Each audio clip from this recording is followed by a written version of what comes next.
Hello everyone, तो चलिए आज का क्लास स्टार्ट करते हैं। और आज का क्लास आपका कॉमन एरर्स के नेक्स्ट पार्ट नंबर 7। अभी तक हम लोग पार्ट 6 तक देख चुके हैं और डिफरेंट एग्जाम्स के क्वेश्चन को उठाए हुए हैं। बहुत लोगों का डिमांड है कि सर आप सीजीएल का करा दो, आप इसका करा दो, उसका करा दो। आप टेंशन बिल्कुल ना लें। फ्यूचर में सारे जितने भी आपके होते हैं, जैसे सीजीएल हो गया, एमटीएस ये खुद है, सीएचएसएल और आपके बैंकिंग आईबीपीएस का अलग से, एसबीआई का अलग से, ये सारे प्लेलिस्ट आपको देखने को मिलने वाले हैं फ्यूचर में। ठीक है, तो अभी जिस मूड में मैं पढ़ा रहा हूँ और जिस अभी फ्लो में हूँ उसको चलने दो, सबको मिक्स अभी कराने दो। उसके बाद क्या करना है, कैसे आगे आगे बढ़ने हैं, ये सब मैं कराऊंगा, टेंशन मत लो बिल्कुल। अब जहाँ तक बात है ग्रामर की, तो ग्रामर को मैं 2 चैप्टर कंप्लीट कराया हूँ अभी तक।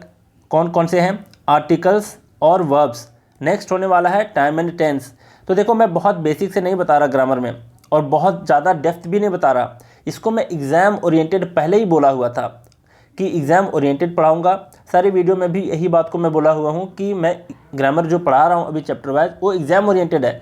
जैसे लोग पढ़ने लगते हैं कि ए और एन में क्या फ़र्क है, भाई ये तो बच्चों को भी आता है, तो ये चीज़ क्यों बताऊँ आपको। दूसरी बात, टाइम एंड टेंस में क्या फ़र्क है, इसको भी समझने के लिए बहुत ज़्यादा इसमें नॉलेज है, समझने के लिए बहुत कुछ है इसमें। लेकिन मैं चाहता हूं कि वही पॉइंट्स को मैं डिस्कस करूं जिससे क्वेश्चंस को पिक किए जाते हैं और जहां से क्वेश्चन को पूछे जाते हैं, समझ रहे हो। तो इस तरीके से मैं आपको पढ़ाने वाला हूं। अब ज़रा बात करते हैं कि जो लोग नए हैं, देख लो टेलीग्राम है, टेलीग्राम पे अगर आप सर्च करते हो त्रिगीतम, सिर्फ त्रिगीतम सर्च करने से 2 ग्रुप देखने को मिलते हैं, त्रिगीतम इंग्लिश यूट्यूब चैनल और त्रिगीतम फोरम क्लब। दोनों को आप लोग ज्वाइन हो सकते हो। यहाँ पर डेली बेसिस पर आपको क्विजेस मिलते हैं और इस क्विज में आप देखोगे कि प्रीवियस ईयर के क्वेश्चंस बहुत सारे आपको देखने को मिलेंगे। ये प्रैक्टिस बैच जिनको भी ज्वाइन करना है, यहाँ पर मैसेज करोगे व्हाट्सएप पे, बिल्कुल कॉल नहीं करना है। इसका चार्ज है 495।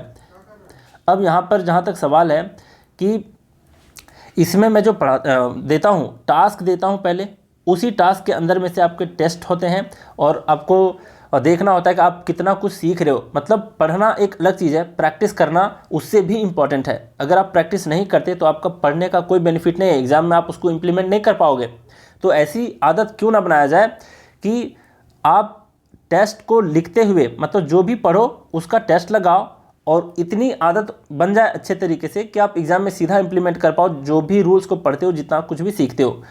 अब आप कहोगे ये चार्ज क्यों लेता हूँ, तो भाई चार्ज लेता हूँ इसके पीछे भी रीज़न ये है कि मुझे भी बहुत ज़्यादा मेहनत करना होता है, टाइम इन्वेस्ट करना होता है। सेकंड चीज़ इसमें यह है कि जिस प्लेटफॉर्म पे बनाता हूँ, तो बहुत, अगर आप 100 लोगों से ज़्यादा को भेजते हो तो उसमें भी मुझे पे करना होता है। ठीक है, तो बिल्कुल अपने अंदर की निगेटिविटी मत रखो कि सर बिजनेस करने लगे, ये करने लगे। बिजनेस है, सब चीज़ में बिजनेस है, नहीं करेगा तो टीचर जिएगा कैसे।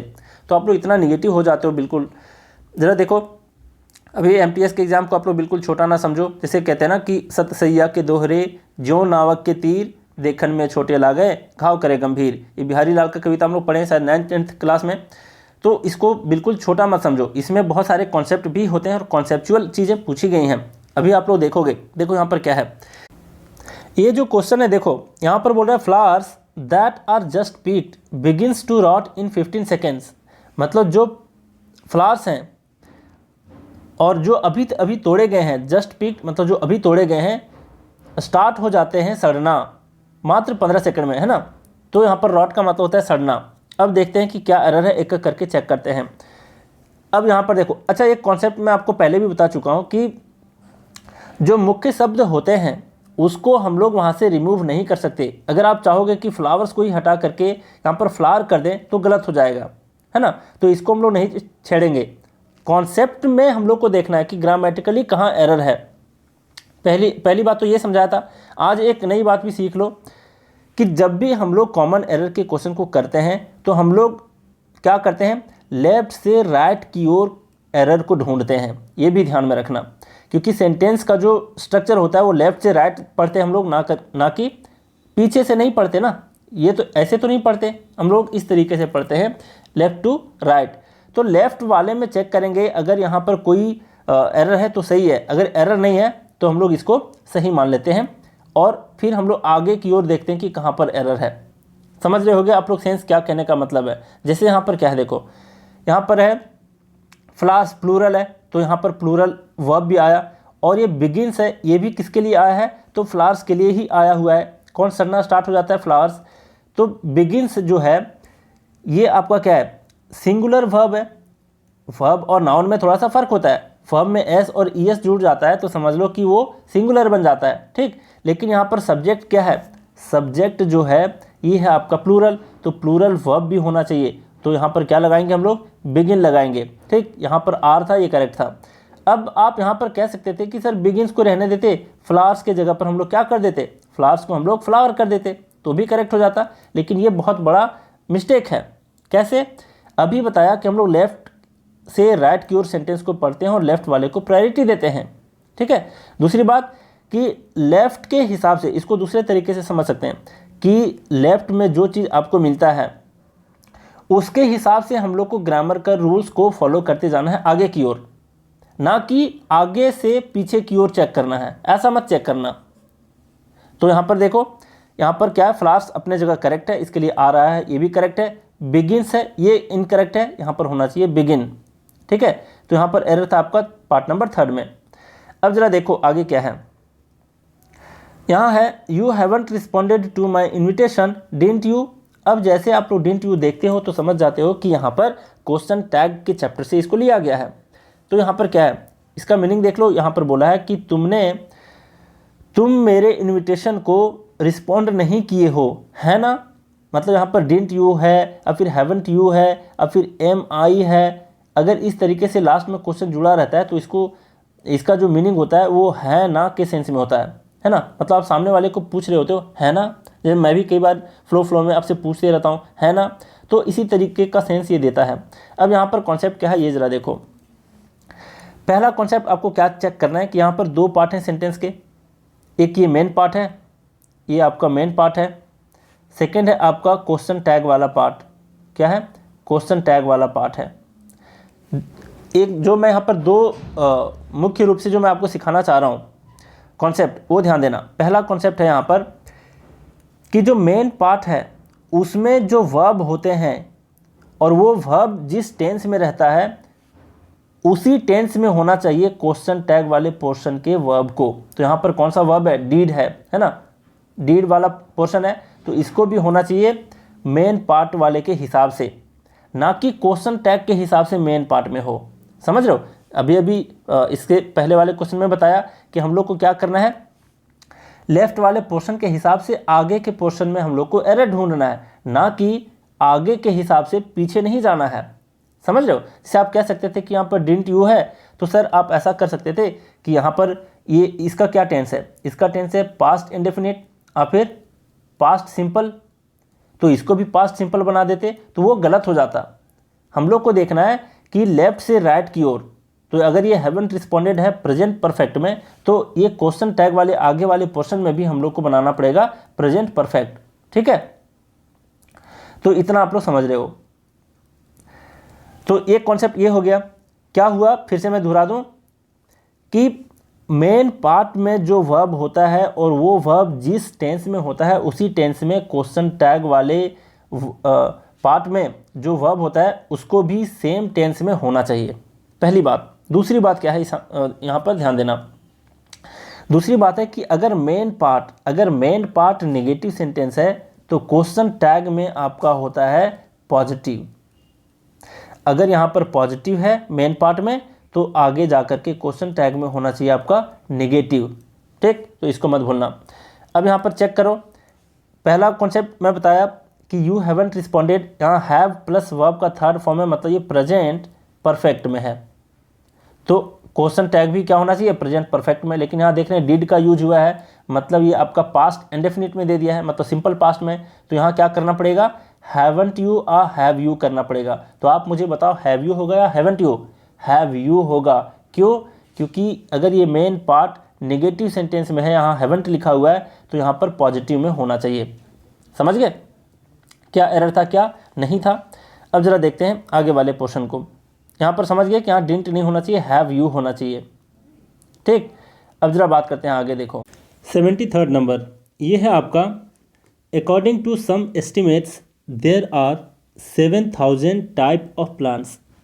कह रहा है कि कुछ एस्टिमेट्स के अनुसार वहाँ पर हैं कितने 7,000 टाइप ऑफ प्लांट्स हैं। यहाँ पर एक एक करके हम लोग देखते हैं एक एक पार्ट में क्या एरर है। अकॉर्डिंग के साथ टू आता है, कोई एरर नहीं। सम है, सम के साथ प्लूरल आया है, कोई एरर नहीं। देयर आर, कोई दिक्कत नहीं यहाँ भी। 7,000 टाइप ऑफ प्लांट्स, एरर यहीं पे है। क्या है एरर? टाइप के जगह पर टाइप्स होना चाहिए। जैसे मैं आपको बताऊं, अगर एक टाइप की बात करें, one type of something, one type of something, अगर ऐसा कुछ रहे तो हम लोग यहाँ पर टाइप ही रहने देते हैं, इसको टाइप्स नहीं करेंगे। लेकिन इस वन के प्लेस पर अगर टू है, थ्री है, चाहे तो वो प्लूरल में है, जैसे यहाँ पर 7,000 है, तो यहाँ पर टाइप को आपको टाइप्स करना पड़ेगा। तो ये चीज़ को आप याद रखना। तो यहाँ पर एरर था 7,000 टाइप नहीं टाइप्स होगा, ठीक। तो 73rd नंबर हो गया आपका। अब देखते हैं आगे, यहाँ पर 74th नंबर क्या कह रहा है। ये कह रहा है everyone must sign their full names before entering the hall. क्या है यहाँ पर देखो, कह रहा है कि हर किसी को must sign their full names, मतलब फुल नेम्स के साथ साइन करना ही चाहिए before entering the hall, hall में एंट्री लेने से पहले। क्या है देखो एवरीवन, अब ये कोई बात हुई, एक वर्ड दिया हुआ है तो भला यहाँ पर कैसे हम एरर कर देंगे। और वैसे मैं पीछे बता चुका हूँ कि हम इस तरीके से जाएंगे अगर सेंटेंस में तो इधर से करेक्ट करते हुए चलेंगे। तो एवरीवन में कोई करेक्शन है ही नहीं, मतलब कोई एरर है ही नहीं इसमें, तो करेक्शन का सवाल नहीं उठता। तो एवरीवन है, must sign their full names. यहाँ पर कुछ एरर लग रहा है आपको, ज़रा बताओ, देख लो क्या है। यहाँ पर जो है आपका मस्ट साइन देयर है, ठीक। तो एवरीवन के लिए देयर का प्रयोग नहीं होता। एवरीवन के लिए क्या प्रयोग होता है? इसके लिए हीज़ का प्रयोग होता है, ठीक है, हीज़ का प्रयोग होता है। किसके किसके लिए हीज़ का प्रयोग होता है एक बार देख लो। जैसे मान लिया जाए यहाँ पर एवरीवन है, फिर आपका नो वन भी रह सकता है, नो वन डैश के साथ, फिर आप कह सकते हो समवन, समवन, फिर एवरीवन ये खुद ही था। फिर इस तरीके के कौन से वर्ड आते हैं? एनीवन, एनीवन हो गया। फिर एवरीबॉडी,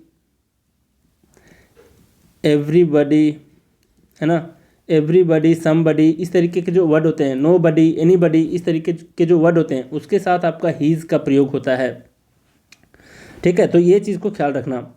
अब ज़रा देखो यहाँ पर आप समझ गए कि यहाँ पर देयर नहीं होना चाहिए, इसके साथ क्या होना चाहिए? हीज़ का प्रयोग होना चाहिए, और यहीं पर यहाँ फॉल्ट था। अब ज़रा देखने वाली बात यह है कि एवरीवन की बात कहा है तो ये प्लूरल कहाँ से आ गया? तो इसको भी आपको सिंगुलर में रखना पड़ेगा, नेम्स नहीं होना चाहिए, यहाँ पर नेम ही होना चाहिए, ठीक।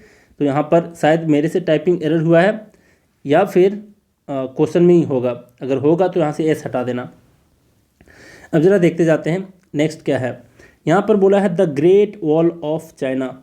तो यहाँ पर देखो क्या है, the great wall of China जो है वो यूनिक चीज़ है पूरी दुनिया में, पूरी दुनिया में। तो यहाँ पर हम लोग इसके पहले द का प्रयोग करें हैं, ये सही है। दूसरे तरीके से इसको समझ सकते हो, जो मैं आर्टिकल चैप्टर में पढ़ा चुका हूँ, कि ये है आपका नाउन ग्रेट वॉल, चाइना भी है आपका नाउन, दोनों जुड़ा हुआ है ऑफ से। तो पहले वाले नाउन के पहले क्या लगता है? द का प्रयोग होता है। Noun plus of plus noun जहाँ भी दिख जाए तो पहले नाउन के पहले क्या लगाएंगे? द लगाएंगे, ठीक है। कोई एरर यहाँ पर नहीं है। नेक्स्ट है आपका is the one structure build by man visible from the moon. मतलब एक ऐसा स्ट्रक्चर है the great wall of China जो इंसानों के द्वारा बनाया गया है और वो विजिबल है मून से, है ना। अब ज़रा देखो यहाँ पर क्या एरर है। इज़ द वन स्ट्रक्चर, कोई एरर नहीं। बिल्ड बाय मैन, देखो बाय मैन से ही आपको समझ में आ रहा होगा कि ये सेंटेंस है आपका पैसिव में। पैसिव में अगर है तो बिल्ड कैसे होगा? बिल्ड तो आपका वर्ब का सेकेंड फॉर्म है ना। तो यहाँ पर बिल्ड तो खुद ही आपका फर्स्ट फॉर्म है और इसका सेकेंड और थर्ड फॉर्म होता है बिल्ड, ठीक। बिल्ड एंड बिल्ड ये होता है। तो यहाँ पर आपको क्या करना पड़ेगा? यहाँ पर आपको बिल्ड करना पड़ेगा, क्योंकि पैसिव वॉइस में आपका वर्ब का थर्ड फॉर्म लगा करता है। तो यहाँ भी आप समझ गए कि क्या एरर होना चाहिए था, क्या नहीं। अब ज़रा देखो नेक्स्ट क्या है आपका 76 नंबर। देखो ये क्या कह रहा है, इन the 4th semester of the course the attendance fell down. यहाँ पर क्या कह रहा है कि फोर्थ सेमेस्टर कोर्स के फोर्थ सेमेस्टर में अटेंडेंस जो है वो गिर गया, है ना, नीचे चला गया। अब ज़रा देखते हैं कि क्या यहाँ पर एरर है, एक एक करके देखो। इन द फोर्थ सेमेस्टर यहाँ पर बोला है। अब देखो, अब कोई कह सकता है कि फोर्थ के पहले द कैसे आ गया, तो मैं आपको इसको क्लियर कर देता हूँ। तीन तरह के एडजेक्टिव होते हैं, न्यूमेरल एडजेक्टिव जिसको कहते हैं। एक होता है आपका ऑर्डिनल, ध्यान देना और याद करने की कोशिश करना, ऑर्डिनल। दूसरा होता है कार्डिनल। तीसरा होता है मल्टीप्लिकेटिव, मल्टीप्लिकेटिव, ठीक। ये जो होता है ऑर्डिनल, इसको कहते हैं फर्स्ट, फर्स्ट, सेकेंड, सेकेंड, ये सबको मैं शॉर्ट में लिख रहा हूँ, सेकेंड, थर्ड, फोर्थ, फिफ्थ, इस तरीके को कहते हैं ऑर्डिनल। और नेक्स्ट भी इसी में आता है, नेक्स्ट भी इसी में आता है, और लास्ट भी इसी में आता है, ठीक है। कार्डिनल बोलते हैं 1 2 3 को, 1 2 3, ये सबको बोलते हैं कार्डिनल। मल्टीप्लिकेटिव होता है सिंगल, डबल, ट्रिपल, इस तरीके के जो वर्ड होते हैं उसको कहते हैं मल्टीप्लिकेटिव न्यूमेरल एडजेक्टिव, ठीक। अब जरा देखो, इसमें है कि कार्डिनल के पहले 1 2 3 4 के पहले नहीं लगता द, मल्टीप्लिकेटिव सिंगल, डबल, ये सब के पहले भी द नहीं लगता, सिर्फ लगता है ऑर्डिनल के पहले। और इसमें भी फर्स्ट के बारे में बहुत सारा कॉन्सेप्ट है कि इसके पहले कब लगता है कब नहीं लगता, ठीक। तो ये मैं स्पेशल पढ़ाऊंगा जब एडजेक्टिव वगैरह, तब मैं बता दूंगा। यहाँ पर वीडियो लंबी हो जाएगी इसलिए नहीं बता रहा, लेकिन इतना जान लो कि ऑर्डिनल के पहले क्या आता है, द का प्रयोग करते हैं। तो यहाँ पर फोर्थ है, फोर्थ कौन से लाइन में है, ऑर्डिनल में, कार्डिनल में, और फिर मल्टीप्लिकेटिव में। तो आप देख रहे हो कि ऑर्डिनल में आता है, और ऑर्डिनल के पहले किसका प्रयोग होता है, द का प्रयोग होता है, इन दोनों के पहले इन जनरल नहीं होता। एक और कॉन्सेप्ट है इसको लेकर के कि अगर किसी सेंटेंस में ये तीनों वर्ड मिल जाए, मान लो कि कुछ ऐसा सेंटेंस है, एक एग्जांपल लेते हैं, जैसे है यहाँ पे first, first, two single rooms are vacant, ऐसे करके कुछ दिया हुआ है। मतलब पहले दो सिंगल रूम वाले जो हैं वो क्या है, खाली हैं। तो सबसे पहली बात कि इस फर्स्ट के पहले क्या करेंगे, द का प्रयोग करेंगे। अब यहाँ पे सवाल आता है कि किसका ऑर्डर कहाँ होना चाहिए। पहले फर्स्ट टू सिंगल है, तो ये तीनों का ऑर्डर सही है या नहीं, इसके बेस पर क्वेश्चन पूछता है। तो याद रखना, सबसे पहले होना चाहिए ऑर्डिनल को, तो ऑर्डिनल यहाँ पे फर्स्ट है, फिर है कार्डिनल, ये भी सही है, मल्टीप्लिकेटिव है तो भी सही है। जैसे अगर कोई दूसरा एग्जांपल लेते हैं, इसमें से दो को ही रखते हैं, मान लिया जाए सिर्फ ऑर्डिनल और कार्डिनल को लेकर के हम एक एग्जांपल बनाते हैं कि the first 5 chapters of this books of 5 chapters, यहाँ पर चैप्टर में छोड़ दिया हूँ, चैप्टर्स शॉर्ट में लिख देता हूँ, ऑफ दिस बुक, ठीक है। ऐसे करके कुछ सेंटेंस है कि the first 5 chapters of this books are amazing, ऐसे है मान लो कुछ। तो यहाँ पर देखो, फर्स्ट का ऑर्डर सबसे पहले आया है, फिर 5 का आया है, मतलब पहले ऑर्डिनल होना चाहिए, फिर कार्डिनल, उसके बाद अगर तीनों है तो फिर लास्ट में होता है मल्टीप्लिकेटिव। तो इस ऑर्डर को याद रखना है, इसके बेस पर भी क्वेश्चन पूछा जाता है। शॉर्ट में याद रख सकते हो OCM, OCM, ओ मतलब ऑर्डिनल, सी मतलब कार्डिनल, एम मतलब मल्टीप्लिकेटिव, है ना। तो इतनी सी बातें सीखे यहाँ पर, तो यहाँ पर कोई एरर नहीं है। ऑफ द कोर्स कोई एरर नहीं। द अटेंडेंस, कोई स्पेसिफिक अटेंडेंस की बात कह रहा है ना, फोर्थ सेमेस्टर के बारे में, इसलिए यहाँ पर द आया है। अटेंडेंस फेल डाउन, अब यहाँ पर बहुत डिटेल में कॉन्सेप्ट में कुछ बताने वाला हूँ, ध्यान देना। सबसे पहली बात कि अटेंडेंस का कई बारी एग्जाम में पूछा गया है, इसका स्पेलिंग कैसे याद रखोगे ये भी देख लो। यहाँ पर याद रखो कि आपको जाने हैं 9 बजे, मान लो आपको स्कूल जाने हैं या फिर कॉलेज जाने हैं, ठीक है, 9 बजे जाने हैं, लेकिन आप जाते हो at 10, ठीक है।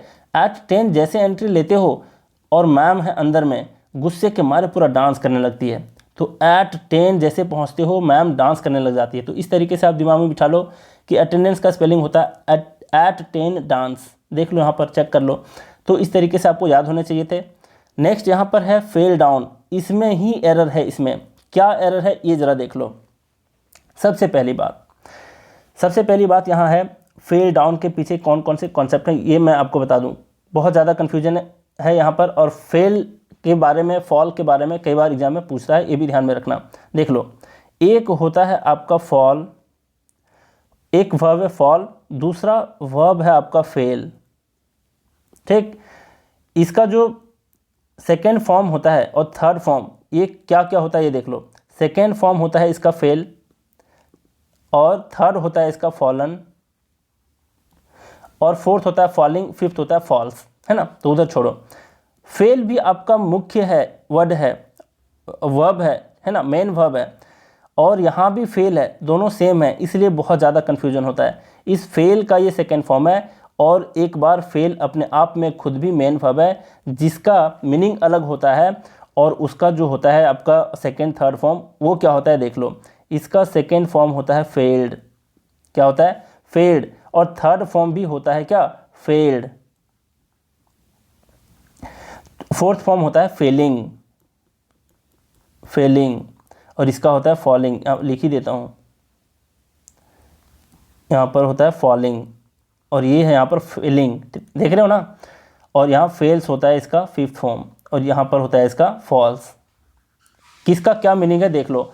फॉल का मतलब होता क्या है, तो फॉल का मतलब होता है गिरना, फ्रीली गिरना, है ना, फ्रीली गिरना, जैसे पत्ते, पेड़ से पत्ते गिरते हैं, तो यहाँ पर ये वाला फॉल का यूज होगा।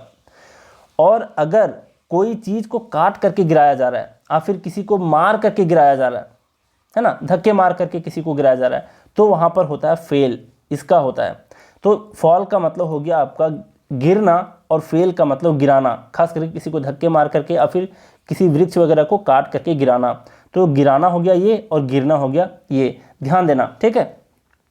अब जरा हम लोग बात करते हैं, इस फॉल का मतलब गिरना होता है, तो इस फॉल फर्स्ट वाले फॉल का मीनिंग होता है गिरना। तो सिर्फ आपके किसी चीज़ का फ्रीली गिरना, जैसे पेड़ से पत्ते गिर रहे हैं, यही नहीं होता, बहुत सारे चीज़ों में इसका यूज किया जाता है। जैसे प्राइस का गिरना, है ना, प्राइस का डाउन होना, गिरना, ये भी आपका यूज होता है फॉलिंग प्राइस, ऐसे कहते हैं हम लोग। तो वहाँ पर भी यूज करते हैं फॉल का, है ना, यहाँ भी यूज करते हैं फॉल का, प्राइस का गिरना, या फिर किसी चीज़ का कम होना, तो वहाँ पर क्या यूज करते हैं, फॉल का यूज करते हैं, इसको यूज करते हैं, ठीक। अब जरा देख लो यहाँ पर क्या है, यहाँ पर ये चीज़ आप समझ गए। अब एक आपका फ्रेजल वर्ब आता है जो होता है फॉल डाउन, वो होता है आपका फॉल डाउन, और इसका सेकेंड फॉर्म अगर कहेंगे तो क्या होगा, फेल डाउन, ठीक है। यहाँ पर क्या होगा, फेल डाउन। अब देखना, यहाँ पर गौर करना, ये तो आपका फ्रेजल वर्ब हो गया, ठीक, ये इसका सेकेंड फॉर्म हो गया फेल डाउन, और आप थर्ड फॉर्म इसका अगर लिखोगे तो होगा फॉलन डाउन, क्या होगा, फॉलन डाउन। और किसी चीज़ का कम होना, किसी चीज़ का आपका क्या कहते हो,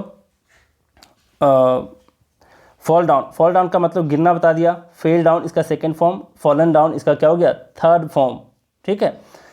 तो यहाँ पर क्या है, यहाँ पर आप फ्रेजल वर्ब देख रहे हो अभी, ठीक।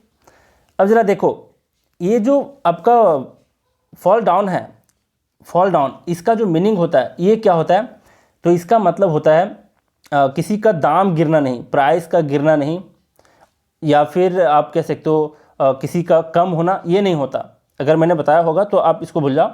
फॉल डाउन का मतलब होता क्या है, तो किसी के पोजीशन से गिरना, है ना, falls to the ground from its normal position, ये इसका मीनिंग होता है। मतलब कहने का क्या है, मान लिया जाए कि ये आपका ज़मीन है, ये आपका फर्श है, ठीक, यहाँ पर कोई बंदा खड़ा है ऐसे, ठीक है, और ये अगर अपने नॉर्मल पोजीशन से गिर जाता है, मान लो बेहोश होकर के गिर गया, तो उस केस में हम लोग यूज़ करेंगे फॉल डाउन का।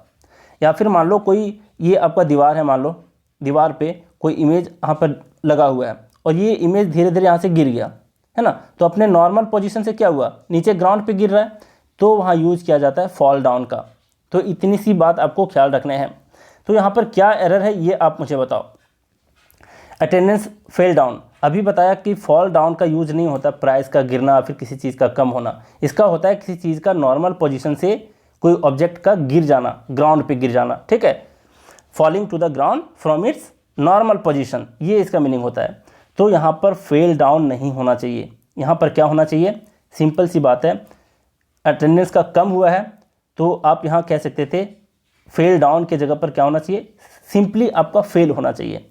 क्या होना चाहिए, फेल। और वो वाला फेल कौन सा होगा, तो इसका सेकेंड फॉर्म ये वाला देख लो, फॉल का ही सेकेंड फॉर्म होगा। ये वाला फेल नहीं, यहाँ पे फर्स्ट फॉर्म वाला ये वाला फेल है, और डाउन यहाँ से नहीं होगा, क्योंकि अगर फेल डाउन कह देते हैं तो इसका मतलब होता है कि किसी चीज़ का अपने नॉर्मल पोजीशन से गिर जाना। तो इतने सारे कॉन्सेप्ट थे इसमें और आपको आने भी चाहिए थे। तो एरर है यहाँ पर इस वाले पार्ट में, थर्ड वाले पार्ट में, अटेंडेंस का फेल हो जाना, है ना। और ये फेल जो है FELL, ये है आपका गिरने के सेंस में, कम होने के सेंस में, और इसका सेकेंड फॉर्म है ना, क्योंकि सेंटेंस आपका पास्ट टेंस में कह रहा है तो यहाँ पर फेल होगा। ठीक, तो इतनी सारी बातें थी। अगर नोट्स बना रहे हो तो इतनी सारी बातों को आप लिख सकते हो। तो यहाँ पर फेल डाउन नहीं होगा, यहाँ से डाउन को हटाना पड़ेगा, सिंपली फेल होगा। तो सेंटेंस को फिर से पढ़ लो। In the 4th semester of the course the attendance fell, मतलब ये सेकेंड फॉर्म बता रहा है फॉल का, है ना, जिसका मतलब कम होना होता है, प्राइस का गिरना होता है, ये सब होता है। तो अटेंडेंस का कम होना फेल कहलाएगा। एक फेल होता है आपका FAIL, फेल, है ना, असफल हो जाना, तो ये अलग होता है, पढ़ते एक ही जैसा है लेकिन। नेक्स्ट देख लो 77 नंबर क्या कह रहा है, some of his luggages was lost in the train, मतलब कुछ उसके लगेज थे वो ट्रेन में लॉस्ट हो चुके थे, खो चुके थे, है ना। तो यहाँ पर क्या एरर है, सम ऑफ हीज लगेजेस है।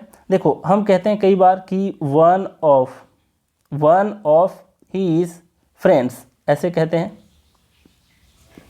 ना। तो यहाँ पर क्या है, वन ऑफ के बाद यहाँ पर जो भी नाउन आया है ये क्या हुआ है, प्लूरल में है। ये हमेशा होता है, ये कॉन्सेप्ट बता चुका हूँ। इसी तरीके से कहते हैं सम ऑफ हीज फ्रेंड्स, ऐसे भी कह सकते हैं। ठीक है, सम का यूज काउंटेबल और अनकाउंटेबल दोनों के लिए यूज होता है। तो यहाँ पर सम ऑफ हीज फ्रेंड्स है, तो यहाँ पर क्या, ये प्लूरल में है, ये भी प्लूरल में है। तो आपको लग रहा होगा कि सम ऑफ हीज लगेजेस प्लूरल में है, तो ये करेक्ट होना चाहिए, जो कि गलत है। क्यों गलत है, क्योंकि कुछ ऐसे वर्ड्स होते हैं जैसे लगेज हो गया ये खुद, और बैगेज हो गया, लगेज, बैगेज, इंफॉर्मेशन, नॉलेज, है ना, फर्नीचर, न्यूज़, है ना। तो ये सारे जो वर्ड हैं, ये सारे वर्ड जितने हैं, लगेज, फर्नीचर, इंफॉर्मेशन, बैगेज, ये सारे जितने वर्ड हैं, ये सारे वर्ड अपने आप में अपने ज़रूरत के हिसाब से कभी सिंगुलर तो कभी प्लूरल के हिसाब से यूज होता है। लेकिन ध्यान रखना, इसके पहले कभी ए और एन का प्रयोग नहीं करते, ठीक है, क्योंकि इसको अनकाउंटेबल नाउन माना जाता है, इसको अनकाउंटेबल नाउन माना जाता है। तो इस चीज़ को ध्यान रखना कि इसका प्लूरल नहीं बनाया जा सकता और इसके पहले ए और एन का प्रयोग भी नहीं कर सकते। ठीक, तो यहाँ पर लगेजेस दिया है इसलिए यहाँ गलत हो जाएगा, यहाँ पर सिर्फ और सिर्फ लगेज होगा।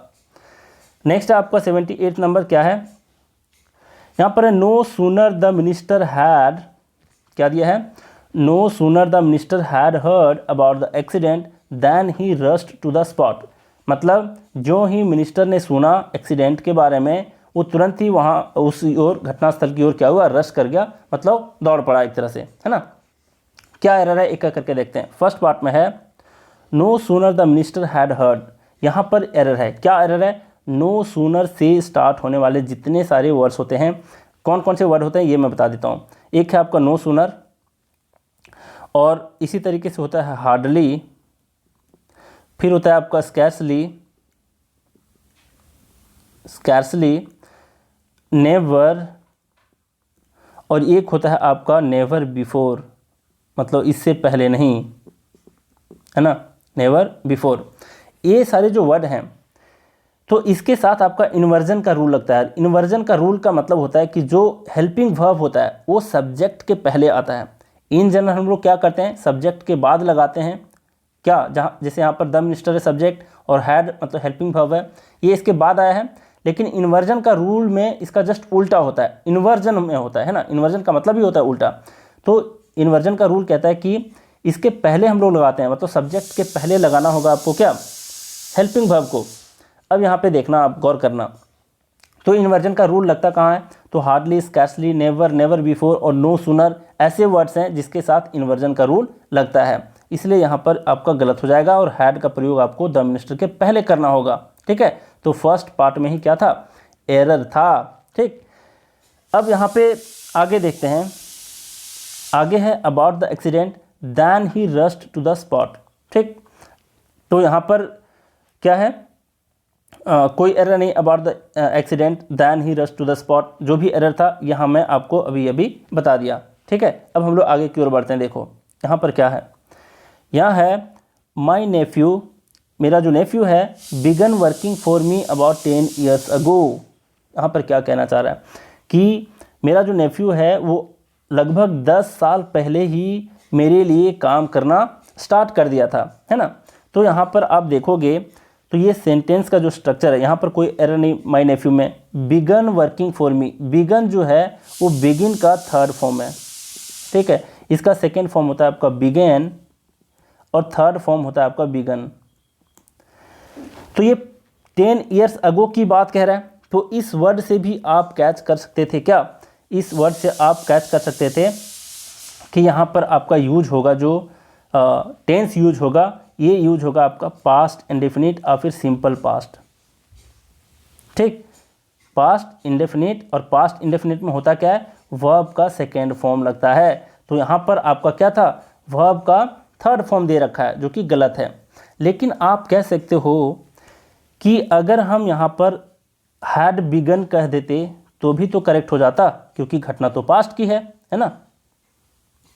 तो क्यों ना यहाँ पर हैड को लगा करके हम इसको करेक्ट कर सकते थे। एरर तो इसी में होगा दोनों तरीके से, लेकिन हैड बिगन क्यों नहीं कर सकते, तो मैं आपको बता देता हूँ। देखो क्यों नहीं कर सकते, इसको पास्ट परफेक्ट में क्यों नहीं कर सकते, तो थोड़ा सा अब मैं बता ही देता हूँ। अगर शुरू कर दिया तो बता देता हूँ कि इसमें क्या कॉन्सेप्ट होते हैं। सबसे पहली बात कि कुछ ऐसे वर्ड्स होते हैं, जैसे यहाँ पर एक वर्ड आया था आपका जो पास्ट को इंडिकेट कर रहा होता है 10 ईयर्स अगो। तो यहाँ पर एक वर्ड है ना अगो, तो अगो जो वर्ड है ये हमेशा यूज होता है पास्ट इंडेफिनिट टेंस में। पास्ट इंडेफिनिट मतलब सिंपल पास्ट में, जहाँ पर क्या यूज होता है, वर्ब का सेकेंड फॉर्म। इसलिए यहाँ पर थर्ड फॉर्म का सवाल ही नहीं उठता, और अगो के लिए पास्ट परफेक्ट यूज नहीं होता। अब कन्फ्यूजन यहाँ पर क्रिएट होता है इस तरीके से। देखो एक होता है आपका पास्ट इंडेफिनिट और दूसरा होता है आपका प्रेजेंट परफेक्ट। सही है ना, ये प्रेजेंट परफेक्ट। और ये होता है आपका पास्ट इंडेफिनिट, तो यहाँ पर हो गया। ये दोनों में खास करके बहुत ज़्यादा कन्फ्यूजन होता है। पास्ट परफेक्ट भी लिख लेते हैं, यहाँ बहुत ज़्यादा कन्फ्यूजन होता है। तो मैं आपको कुछ वर्ड्स का लिस्ट बता देता हूँ जो कौन से टेंस में यूज होता है, इसको आपको ध्यान में रखना होगा। जैसे अगो बताया, तो अगो ना ही यूज होता है पास्ट परफेक्ट में, ना ही यूज होता है प्रेजेंट परफेक्ट में, ये सिर्फ और सिर्फ यूज होता है पास्ट इंडेफिनिट में।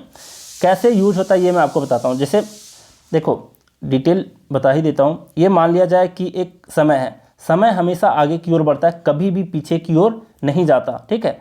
मान लो ये जब भी कोई व्यक्ति है जो स्पीकर है, जो बोल रहा होता है, उसको ऑटोमेटिक समझा जाता है, वो बाय डिफ़ॉल्ट माना जाता है कि स्पीकर जो है वो होता है प्रेजेंट में। तो ये प्रेजेंट टेंस हो गया आपका, ठीक। अब जरा गौर करना, मान लो कि अभी 12 बज रहे दिन, ठीक है, 12 बज रहे दिन। यहाँ पर आपका 5 बज रहा है मॉर्निंग AM और यहाँ पर 5 PM है। तो स्पीकर जिस वक्त बोल रहा है, रिपोर्ट कर रहा है, उस चीज़ को बता रहा है, तो इसके लिए ये वाला 5 PM फ्यूचर हो गया और ये 5 AM जो है वो क्या हो गया, पास्ट हो गया। अब इसके बीच का जो टाइम आता है 5 AM से लेकर के 12 PM तक, वो एक ड्यूरेशन होता है ना। अब आपको एक बात बता दूं कि पास्ट परफेक्ट के बारे में। पास्ट परफेक्ट जो होता है ये क्या होता है कि इस 5 AM के पहले की घटना को, मतलब पास्ट ऑफ पास्ट ऐसा कह सकते हैं। तो ये इसका सेंस होता है, पास्ट परफेक्ट का सेंस होता है पास्ट ऑफ द पास्ट, है ना। और ये जो प्रेजेंट परफेक्ट है ये क्या होता है, ये जो सिंपल इसकी अवस्था है यहाँ पे प्रेजेंट का, यहाँ पे 12 बजे, इससे जस्ट पहले की घटना के बारे में बता रहा होता है, ठीक है, जिसका असर अभी भी जारी है। तो ये प्रेजेंट परफेक्ट होता है। तो इस तरीके से जब मैं पूरा बताऊँगा टेंस को कॉन्सेप्ट के थ्रू, तो मैं अच्छे तरीके से पढ़ाऊंगा उसको। तो यहाँ पर समझने वाली बात यह है कि कुछ ऐसे वर्ड्स हैं जिसका यूज होता है कहाँ, सिर्फ और सिर्फ पास्ट इंडेफिनिट में। कुछ ऐसे वर्ड्स होते हैं जिसका यूज होता है प्रेजेंट परफेक्ट में, ठीक। तो उसका लिस्ट मैं आपको ज़रा बता देता हूँ। देखो जैसे यहाँ पर है टुडे, यहाँ पर एक वर्ड है टुडे। दूसरा होता है this morning, this afternoon, this evening, इस तरीके के वर्ड हैं। और दिस मंथ, दिस ईयर, तो इस तरीके के जो वर्ड होते हैं इसका सिर्फ और इसका यूज होता है आपका पास्ट इंडेफिनिट में। पास्ट इंडेफिनिट में मतलब सिंपल पास्ट में, जहाँ पर क्या होता है, वर्ब का सेकेंड फॉर्म यूज होता है, ठीक। और इसका यूज होता है प्रेजेंट परफेक्ट में, प्रेजेंट परफेक्ट में, दोनों में यूज होता है इसका। और प्रेजेंट परफेक्ट में कैसे यूज करते हैं हम लोग, तो ये जानते हो वर्ब का थर्ड फॉर्म यूज करते हैं, है ना। और हैव वाला वर्ड खास करके आता है, ठीक। अब ज़रा देखो, अब दूसरे तरह का जो लिस्ट है वो होता है एस्टरडे। इसका उल्टा देख लो, एस्टरडे हो गया, है ना। और इसमें एक वर्ड और भी यूज़ करना याद रखना, today, this morning, this afternoon, this month, this year, this week, ये सारे वर्ड हो गए। और एक और वर्ड इसमें आता है रिसेंटली। क्या होता है? रिसेंटली। ये भी, इसका भी यूज होता है सिर्फ पास्ट इंडेफिनिट में और फिर प्रेजेंट परफेक्ट में। सेंटेंस में कैसे देता है एरर करके, वो सेंटेंस में देगा रिसेंटली वर्ड यूज हुआ रहेगा और सेंटेंस में दे देगा टेंस, किस टेंस में? पास्ट परफेक्ट में दे देगा, जो कि गलत हो जाता है, ठीक है। तो इसमें मिस्टेक मत करना। इसी तरीके से होता है आपका एस्टरडे, और आपका होता है एक वर्ड अगो, जो अभी अभी आया। एक होता है the other day, the other day, ठीक है। फिर होता है लास्ट डे, लास्ट ईयर, है ना, लास्ट मंथ, लास्ट वीक, ये सारे जो वर्ड होते हैं। और एस्टरडे मॉर्निंग, एस्टरडे मॉर्निंग, ये सारे जो वर्ड होते हैं, ये सारे वर्ड सिर्फ और सिर्फ आपका यूज होता है पास्ट इंडेफिनिट में। किसमें? पास्ट इंडेफिनिट में, मतलब पास्ट परफेक्ट में नहीं, और आप कह सकते हो प्रेजेंट परफेक्ट में भी नहीं यूज होता है, ना ही पास्ट परफेक्ट में। ये सिर्फ और सिर्फ यूज होता है पास्ट इंडेफिनिट में, जहाँ पर वर्ब का सेकेंड फॉर्म यूज होता है। बस इतना ज़रूर ध्यान रखना, वरना नहीं समझ पाओगे। और अभी जो लाइन खींच करके बताया ना टाइम के बारे में, टेंस के बारे में, यहाँ से रिलेट करके मैं तब बताऊँगा जब मैं इस चैप्टर को पढ़ा रहा हूँगा कि क्यों और कैसे होता है, ठीक है। तो यहाँ पर आप लोग समझ गए कि यहाँ पर हैड बिगन नहीं हो सकता। क्यों नहीं हो सकता हैड बिगन? क्योंकि अगर हैड बिगन कर देते हैं और फिर हैव बिगन भी कर देते हैं, तो ये किस में चला जाएगा? ये चला जाएगा आपका या तो प्रेजेंट परफेक्ट में या फिर पास्ट परफेक्ट में। और अगो वाला जो वर्ड होता है, तो ये ना ही यूज होता है प्रेजेंट परफेक्ट में, ना ही पास्ट परफेक्ट में। वो सिर्फ और सिर्फ यूज होता है किसमें? पास्ट इंडेफिनिट में या फिर सिंपल पास्ट टेंस में, जहाँ पर वर्ब का सेकेंड फॉर्म यूज होता है। इसलिए यहाँ पर बिगन को हटा करके आपको बिगैन करना पड़ेगा, ठीक है। तो ये सारे कॉन्सेप्ट थे किसके? टेंस के। तो इतना दूर तक सीख लिया। एक चीज़ और याद रखना, लास्ट में जो मैं लिस्ट बताया था, yesterday, yesterday morning, ago, the other day, है ना, ये सारे उसमें आता है। जैसे इन 1980, इन 1980, इन 1990, है ना, उसमें इन वाला वर्ड लगा रहेगा। तो ये सारे वर्ड भी जो होते हैं ना, इसमें भी सिर्फ और सिर्फ पास्ट इंडेफिनिट में यूज होता है। इसको भी ध्यान में रख लेना, ठीक है। अब ज़रा बात करते हैं, काफ़ी कॉन्सेप्ट मैं आज बता दे रहा हूँ लगता है। तो ये है आपका 80 नंबर, लास्ट क्वेश्चन है ये। Prohibition aims at reducing traffic accidents. मतलब प्रोहिबिशन का मतलब होता है शराब का निषेध, है ना, शराबबंदी जिसको बोल सकते हो। इसका ये किस चीज़ पर एम करता है? ट्रैफिक एक्सीडेंट को कम करने पर, ठीक है, एम करता है। जो जिसमें से बहुत सारे, मतलब मेनी ऑफ विच, जिसमें से बहुत सारे एक्सीडेंट जो हैं इज़ कॉज्ड बाय ड्रंकनेस, मतलब वो पीने वालों की वजह से क्या होता है? एक्सीडेंट होता है, उसमें से ज़्यादातर। अब यहाँ पे क्या कह रहा है देख लो, एरर देखते हैं। प्रोहिबिशन एम्स, मतलब ये अगर ये आपका सब्जेक्ट है तो यहाँ पर क्या है? ये सब्जेक्ट सिंगुलर है और सिंगुलर नाउ यहाँ पे वर्ब भी है, एम्स, तो ये करेक्ट है। एट रिड्यूसिंग, कोई दिक्कत नहीं है। ट्रैफिक एक्सीडेंट्स, यहाँ भी कोई दिक्कत नहीं है। मेनी ऑफ विच, कोई दिक्कत नहीं है। इज़ कॉज्ड बाय ड्रंकनेस, यहाँ पर इज़ वर्ड यूज हुआ है, ध्यान देना। तो यहाँ पर यही एरर है कि यहाँ पर इज़ नहीं होगा। क्यों नहीं होगा इज़? क्योंकि मेनी ऑफ विच, है ना, मेनी ऑफ विच के लिए ही ये वर्ब यूज हुआ है, हेल्पिंग वर्ब। तो यहाँ पर मेनी जो सेंस देता है ये प्लूरल का देता है, तो आप यहाँ पर इज़ कैसे यूज करोगे? इसलिए यहाँ पर आर का यूज़ करना पड़ेगा, ठीक है। तो आज हम लोग बहुत कुछ सीखे। इसी तरीके से जो बहुत डीप वाला कॉन्सेप्ट होता है, एक दो क्वेश्चन में हर एक एग्जाम में करता है। अगर 10-20 क्वेश्चन है तो एक दो क्वेश्चन ऐसे देते हैं जो अक्सर लोगों से नहीं बनता है, उसमें बहुत सारे कॉन्सेप्ट होते हैं। तो इस सीरीज़ में वही मेरा मकसद भी है कि आप प्रैक्टिस भी कर लो पूरे मिक्स चैप्टर के, और साथ साथ में क्या करो कि जो डिफ़िकल्ट वाले कॉन्सेप्ट होते हैं वो भी मैं आपको बता पाऊँ, ये इसका मकसद है, ठीक है। एक क्विक रिवीजन भी समझ सकते हो कि जितना कुछ अभी तक पढ़ रखा आप लोगों ने, उसका रिवीजन इस सीरीज़ में हो रहा है कि नहीं, ठीक है। तो बहुत ज़्यादा मैं आज बता दिया और ज़्यादा ही बोल दिया, है ना, ज़्यादा बोल देने इन द सेंस कि मैं थोड़ा सा थक रहा हूँ बोलते बोलते। तो चलिए हम लोग आज का क्लास यहीं रैप अप करते हैं। Thank you very much.